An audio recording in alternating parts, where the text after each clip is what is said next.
Hello YouTube and welcome to my channel eddieinreadingland. My name is Reddy and today I'm bringing you the hashtag tarot emoji match by Simply Han.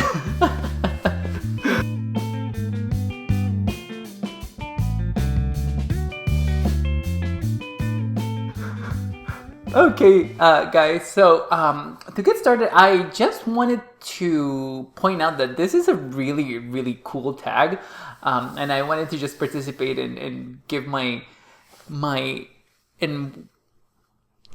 opinions and show my decks off because that's what I like to do.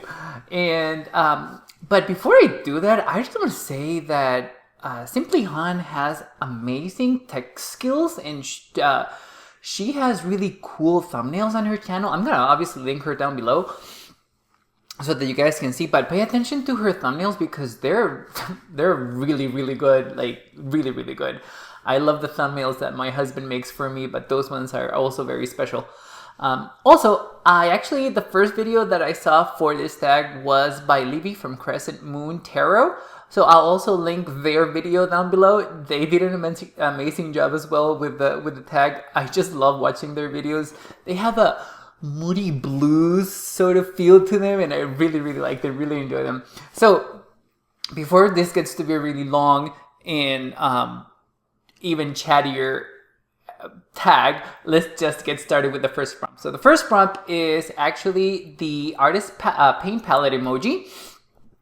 And that is the deck with your favorite art. If you guys see me looking down, it's because you know I have my notes over there. But yeah, deck with my favorite art, and that is actually it was very easy for me because the deck with my favorite art is very obviously, if you guys have watched any of my videos before and I featured this deck, is the Shadowscapes Tarot by Stephanie Puy-Munla. This tarot deck. This tarot deck is my friend. This tarot deck really knows me and enjoys working with me. I really enjoy it, and I really enjoy working with it as well. Let me just see if I can... There we go. All the way there, zooming in. I really enjoy the art in this deck. It's extremely fantastical. It's very beautiful. It's very elegant. I like the use of color. It's very colorful, and it also has a different sort of aesthetic than any other fantasy decks that I've seen. It's very gentle. It's very airy, and I really like it. I tend to intellectualize when I'm using this tarot deck, and I use it for almost everything. This is my workhorse deck, as people call it. This is the deck that I use for client readings. This is the deck that I most use for daily draws. And this deck I use for shadow work. This deck I use for anything and everything. I also have other decks that I use in more for this, for all of those things. But yeah, this is my favorite art. As you guys can see, it's very gentle, it's very smooth, it's very flowy. These are all watercolors, and I feel like Stephanie did such a really good job with all of the depictions of the cards. But I do feel like if Stephanie decided to do another tarot, the tarot would look way better, and it would look very different from this one. Same different style, but I think that she would probably elevate it and take it to the next level, and that is something that I would really want to see from her. Oh god, this Hierophant is just so cool. I like the fact that we can see that the Hierophant is a teacher and that it's an ancient as a tree. It's very good. But moving on to the next prompt, and the next prompt is actually probably my favorite prompt from this tag, and it's the book emoji. That is the best tarot book or guidebook. My favorite tarot book that I've read and that I still use to this day is this one, Tarot 101 by Kim Huggins. As you guys can see, I have a lot of tags for this book. I consulted fairly frequent, actually. I do consult Holistic Tarot by Benebell when even more, because I feel like Benebell does a really good job with more thought-provoking sort of entries. But this one is great for beginners. This one is great for exercises to do with tarot, prompts for journaling. This tarot is just definitely a must for any starting tarot reader, I feel. I've been practicing tarot for more than, 14, 15 years now. And I still consult this. I still do some of the exercises here when I'm feeling like I need a refresher. I need to go back to basics. This is the book that I use. Usually, yeah, but this is my favorite tarot book. I recommend it to everybody who wants to start a practice with to start with a beginner sort of knowledge. This will be the book that I would recommend that they use. Obviously, there are other books out there, and I have more beginner books available to me that I've read and that are extremely good, but that is my favorite, definitely. Tarot 101 by Kim Huggins. Totally recommend for any beginner to do that. Prompt number 3 is the brain emoji, and that is the deck that makes you dive deep in thought. This is also very appropriate for me, and here I'm going to show you guys this deck over here. This is where my Hidden Waters Tarot lives, and I've also talked about this deck on my channel a bunch, and for good reason, because I really, really like it. And it's very thought-provoking. It's abstract, and it's based on the Rorschach test. It also kickstarts my apophenia, and I really, really like it. It's a challenge to work with this deck, but it's also a delight, and I really, really enjoy it. I have shown this deck before on my channel, but here are some of the images. I mean, look at this death card. It's just so... I think that what I also most like about this deck, not only the way that it makes me, it changes the way that it makes me think about tarot, and it also allows me to dive very, very deep in thought, but also it allows me to dive very deep in feeling, which is something that I usually struggle with. I don't like feeling the feels, and when I do, I go into this sort of moody or morose or despondent sort of state, and I don't like it. But over the years, I've learned to channel that sort of state of mind through tarot, and that's why I do daily draws. And this is actually one of the best decks that I have found that provide such insightful and intelligent and wonderful developmental sort of journaling for me when I do daily draws. I write a lot whenever I'm using this tarot deck for daily draws. I write fairly longer than I use. I usually keep it to a paragraph when I'm doing daily draws during my day, but with this tarot, I write probably 2 or 3 paragraphs because it really makes me think, and it makes me think outside of the box, and I like it. I like the prompts. I like how this deck prompts me to do different, to feel the deck different. And so yeah, that is the Hidden Waters Tarot by Anatolian. So for the next prompt, we have the tea emoji or coffee. I'm both a coffee and a tea drinker, so this doesn't really matter to me. I like both of them. I drink coffee in the morning and tea in the afternoon. I just love it. And that is a deck that makes you feel cozy. This was also very, very easy for me to answer because it is, here we go, The Children of Letha by probably my favorite artist right now for tarot decks, and that is Sia Hunt. She also has a... okay, let me put this up so that we can see the whole thing. She also has a YouTube channel. I'm going to link it down below so you guys can see it, but oh my gods, do I love this deck. This is her animal deck. The majors are a combination of animal and human energy. so as you guys can see, here's a magician. He's half human, half beetle. I really like this magician. This magician is featured on my favorite depictions of the magician. And also this high priestess, because, I mean, look at her. Isn't she just gorgeous? But yes, this deck makes me feel very, very, very... I just want to go beyond the majors so that you guys see a little bit more of what this deck looks like. Look at the world card, guys. Come on. Isn't that just... It makes me feel very cozy. It makes me feel very warm. It makes me feel like my mom is hugging me. And it makes me feel like my grandma is watching over me. I really, really like this deck. This deck probably has overall my favorite depictions of the aces when it comes to a Rider-Waite-Smith sort of base deck. It's just, I just love this. But as you guys can see, it's very much animal based. Well, there we go. And just love this. And so let me show you some more. Oh, the Five of Pentacles. I just really, really enjoy this depiction of the Five of Pentacles.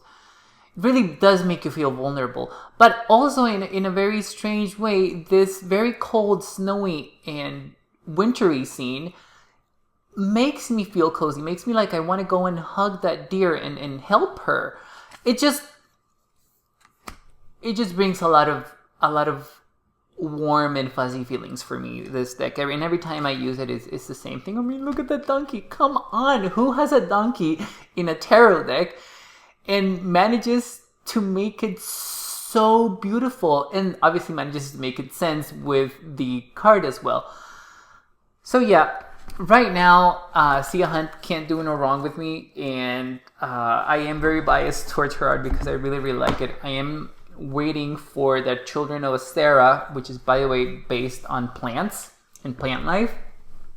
So I'm really, really, really, really excited to get it. Hopefully, I'll get it before Christmas, guys. That is the hope and the wish. That if the universe wants to grant me a wish before Christmas, is to have the Children of Astera Tarot before that. But moving on to the next prompt is Crossed Swords, a deck that you use for ancestral work. I don't practice ancestral work. It's not one of the practices that I do. It's also something that I'm not interested in.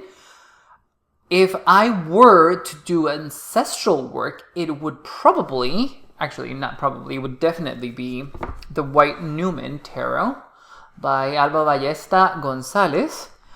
Mostly because the art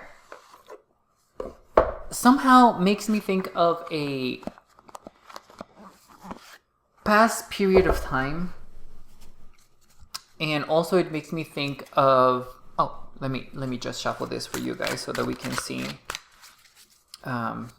different images. This deck also has one of my favorite representations of the Eight of Wands, so hopefully it shows up so that you guys can see it, because it's so different. The energy feels very different, but it's very appropriate. Oh, here it is. Eight of Wands. Oh, wow. Okay. Definitely needed to show this card for you guys. So I'm going to talk a little about it. But yes, if I were to do ancestral work, I would use this deck because it just feels like very ancient people being depicted in these cards, especially the people who are depicted here, but also the animals, as you guys can see, especially with these snakes, they feel very different. They feel spiritualized is not the word that I want to use, but they feel very ancient. They feel like ancient embodiments of concepts.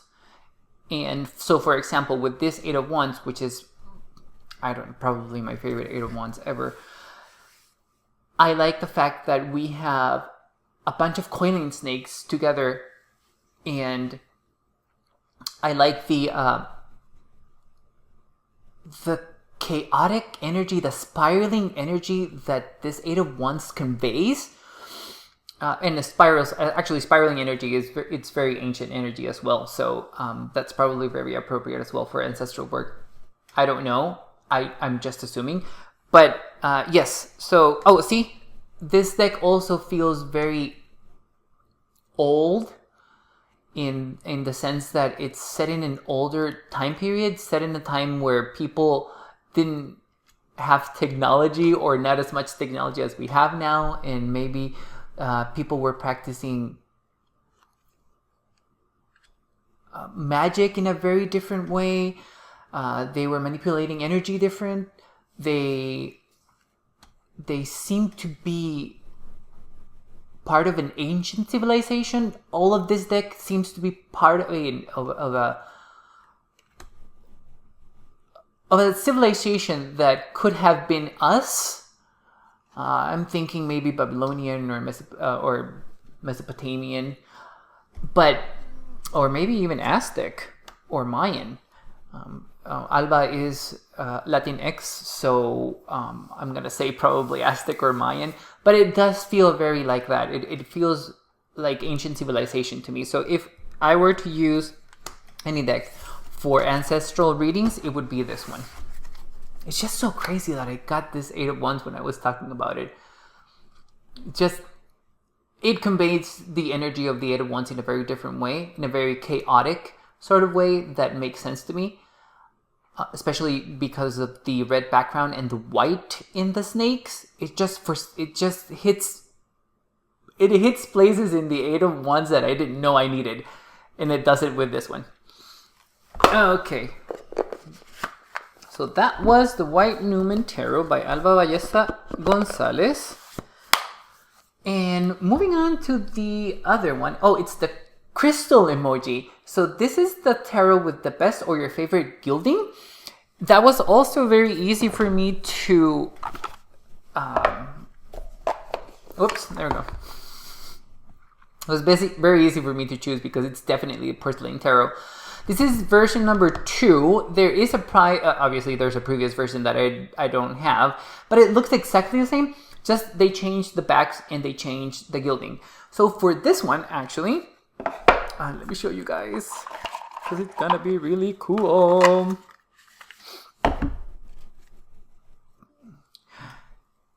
Look, it's just so glittery and blue and metallic and shiny and bright, and I am loving this. The porcelain tarot, I think that they did this sort of glittery blue silver because it just looks like chipped porcelain. When porcelain chips in, it's just like, this is how it would look like. And I think it's very appropriate because, I mean, all of the characters in the deck are actually made out of porcelain, and everything actually in this world is made out of porcelain. And this is a very fun deck. It's also a very moody sort of deck, I want to say. And I'm totally fine with that. I really like working with their energy sometimes. This is a deck that I usually use for Christmas time or like December probably, because I don't use decks specifically for days or holidays. That's not true, because I'm using right now the Boo Tarot and the Sean Cost Tarot because of the Halloween season. So no, it is not true. So this is probably my Christmassy sort of deck. I really, really like it. It feels cold, but it's also very cozy at the same time. I don't want to say that it feels warm, because it doesn't, but it makes you cozy. It makes you feel in the holiday spirit, shall we say. But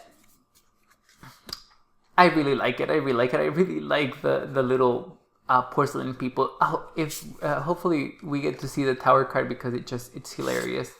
But see what I mean? It's still very Rider-Waite-Smith, and it doesn't lose the meaning. It's fun, but it's not.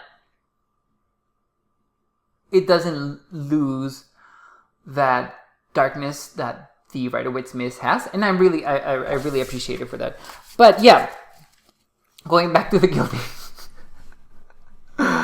This is the deck with my favorite gilding, and I want to say that I don't know what they use to make this happen, but it doesn't chip, guys. It's not chipped at all. At all. It's still holding, even after I use it, and even after I shuffled it, and even after I have definitely gone out of my way to see to really get the use out of this deck. So yeah. So that's the one for the crystal emoji.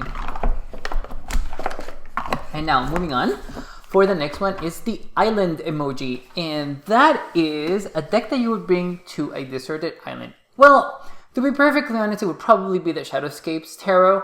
But since I already had that in the first prompt, I decided to show you guys again the Cloud cards by Clamp.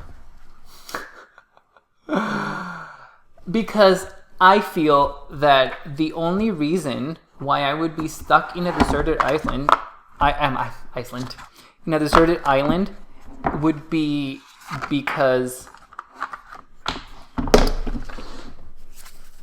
for some reason I was transported there magically, and if that happened, then I would take these cards, because if that sort of magic is real, then I would probably be able to summon the powers of these cards to help me in the deserted island. And for that reason, I'm going to choose to bring this deck along, because I mean, it's beautiful. I use it for divination, and if it's going to get me out of a pickle with the use of these, of the powers that these cards have, I will definitely bring them. And not to mention that it is incredibly beautiful, and it's incredibly well made. I mean, the card stack is so thick, guys, but it's also flexible. It's so weird, but it's just lovely. So when this is part of a manga series, an anime series as well, that I really love, and all of these cards have powers. And for example, the shield has the power to protect you, so nothing will harm you. Nothing goes inside the shield. It's super cool, guys. If you haven't seen Cardcaptor Sakura, you need to watch it, because it is just amazing. But yes, I will definitely bring the call cards with me, because I feel like if I needed to summon the wind or the water or fire, it will be a lot easier for me to use this sort of magic than anything else. And definitely, because if I don't have that sort of help, I will probably die in a deserted island, guys. I don't know how to hunt. I don't know how to start a fire. At least not consciously. Probably accidentally I do. But as in any case, moving on. The next emoji is the moon emoji, and this is my wisest deck. Well, that is definitely, without a doubt, the Mariel Tarot. It is my wisest deck. I love using the Mariel Tarot, and for various reasons, and for those same reasons, I don't use it as much, because the Mariel Tarot definitely tells me things that I really don't want to know about, or that I don't feel capable of dealing with at that specific time. The Mariel does tend to do that. So, Three of Swords, there we go. And for that reason, it is my wisest deck, because this deck has knowledge about me that I don't have about myself at that particular time, or that I'm not aware of in that instance. This deck makes me think about myself in a very compassionate, but also in a very appropriate way, I want to say, because I'm a very over analytical person, and I like to overanalyze things, and this deck just makes me pause and do my due diligence and think about what this deck is trying to tell me, why is it telling me at that moment, and what can I do about it after. And I definitely get that with this deck. This is my High Priestess sort of deck. This is my Crone deck. I consult it in very specific moments of my life and in the year, and I rarely use it for daily draws, but I have, and I have done it actually in September. This was the deck that I used alongside with what was the other deck that I used in September with this one? Oh, the Mystical Manga Tarot. That was the one that I used with this one, so that it would actually contrast with the Marielle, because the Mystical Manga Tarot is just very comfortable for me, and it's very Rider-Waite-Smith, so it's a different sort of feel than the Marielle, definitely. Oh, whoops. Okay, well, there we have Eve, Mother Eve. Oh, I just love this image of Eve. It's so powerful. But yeah, this is definitely my wisest deck, the Marielle Tarot.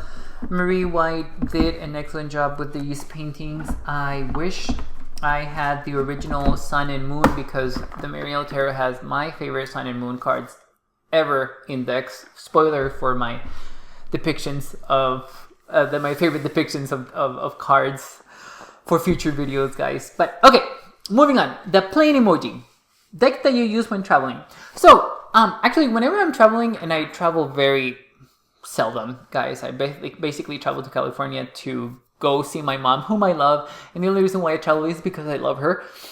I love being at the place of travel, but I don't like the action of traveling, if that makes sense. But the last time that I traveled to her, I actually was using the Heavenly Bloom Tarot by Ikeda Noah. And this is a... oh god, it's so good. I love the imagery. It reminds me a little of the Shadowscapes Tarot. It is a little glossy, guys, as you guys can see, and it's slippery too. Oh, and it actually also has very, very beautiful gilding. But this one, I don't know if it's showing up, but this one is chipping, guys. Even though the really rose gold gilding is excellent and beautiful. But yeah, this was the last deck that I used when I was traveling. It's actually, it's incredibly good for travel, because the box is just, it's very sturdy, and the cards are a little elongated. So with my small fingers, with my small hands, I can barely do this. Oh wait, you guys are not seeing what I'm trying to there we go. I can barely handle it like this. It actually hurts. But because it is so elongated, it actually fits well in my backpack, and it doesn't take a lot of room either.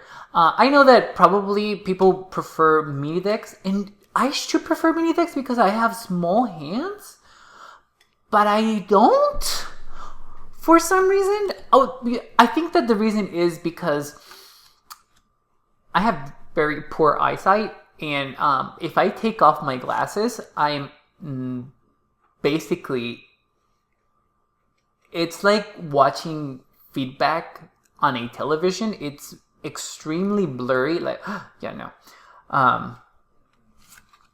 And I really don't like that feeling. And even wearing glasses, sometimes when I'm looking at a very small image, I have to like get really close to it so that I'm able to see it properly. And that's probably why I don't like mini decks, even though they would be way more comfortable in my hands than any regular deck, or this one that's very elongated. Oh, I like this Hangman.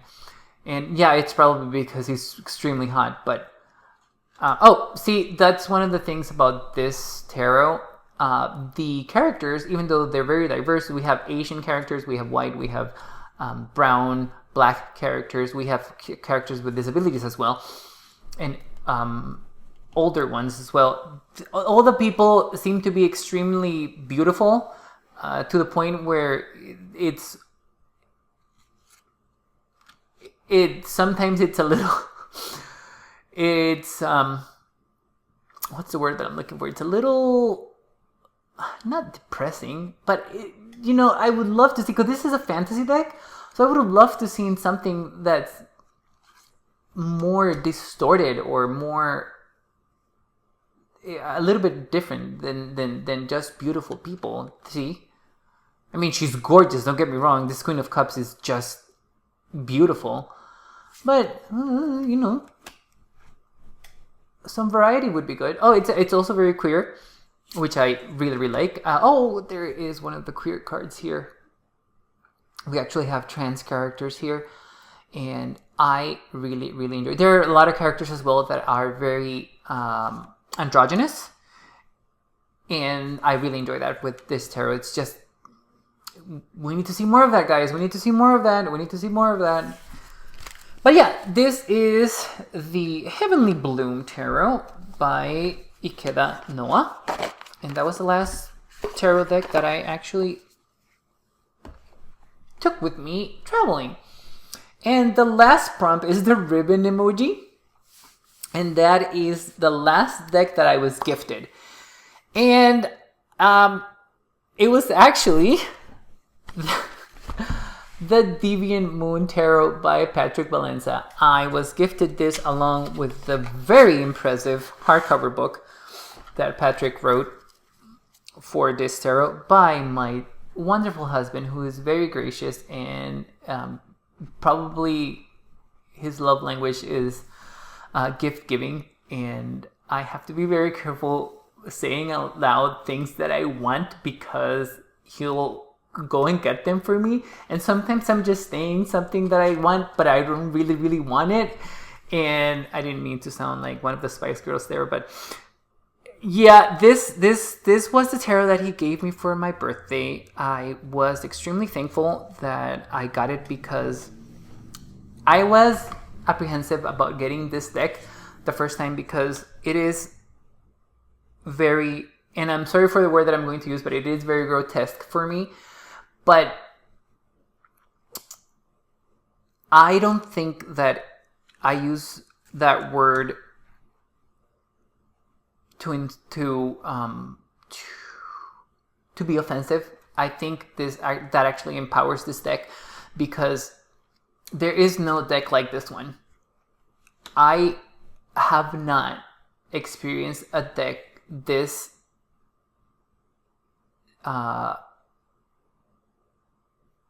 disconcerting, this striking to see. It's just so different, and for that reason, it's actually, to me, it's not very beautiful. There is beauty in this deck, definitely. The art is well thought of. It's very well composed, especially if you guys read the Deviant Moon book that Patrick wrote. He goes a lot into how he created the cards, some of them, and what he meant to convey with the cards as well. So if you have the chance, read it, because it is actually really a really good art book. It's not really meant to be a guidebook. It's more like an art book. But he does go into the process of the art, and he sometimes tells you what he tried to convey with the art in the card. So I really appreciated that. This is, yeah. So this is a very dark sort of deck, and I really like it. It does challenge me sometimes, especially with figures like this that are very, you know what it is? I think this is also a very scary deck for me to look at, because all of the characters are so distorted and so deformed that it does convey a certain feeling of repulsiveness. But again, I like it. I like feeling that way when I'm using this deck. So as in any case, I'm really thankful for my husband for getting me this deck. He has gotten me a lot of the tarot decks that I have. He's very supportive, and I really appreciate that from him. Very thankful. He's also the one who edits these videos and does all of those special effects that I definitely do not know how to do, guys. And he's also the one who does my thumbnails. So shout out for my husband, because he works a lot for me and I really, really appreciate it. I love him so much, guys. But yeah, that was the terror emoji match tag by Simply Han. I really, really enjoyed doing this one. I know it was a very long but fun tag. Hopefully you guys like it. Let me know in the comments below which decks you guys like the most from the ones that I actually chose to the pick for each of the prompts, guys. And also let me know, you know what, let me know which one's your favorite tarot book in the comments, because I really would like to know. Maybe I haven't read it and I want to get it. But thank you so much for watching this video, guys. It's been a pleasure doing this tag and sharing my decks with you guys. I really appreciate it. Thank you so much, and bye bye YouTube. See you in the next one.